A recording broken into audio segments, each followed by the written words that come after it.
How to fix Tinder web profile not loading your profile.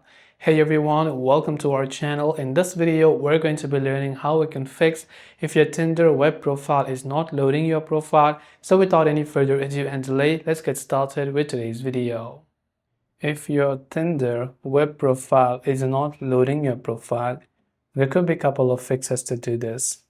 First of all, make sure that you have a stable internet connection. If you're using Wi-Fi, you can try to switch to cellular data or vice versa and see if that helps you solve the problem. If you are using the Tinder application, you can try to clear the cache files for Tinder. On Android, we can long press the Tinder app icon, tap on the eye icon, which will take us to our app information page.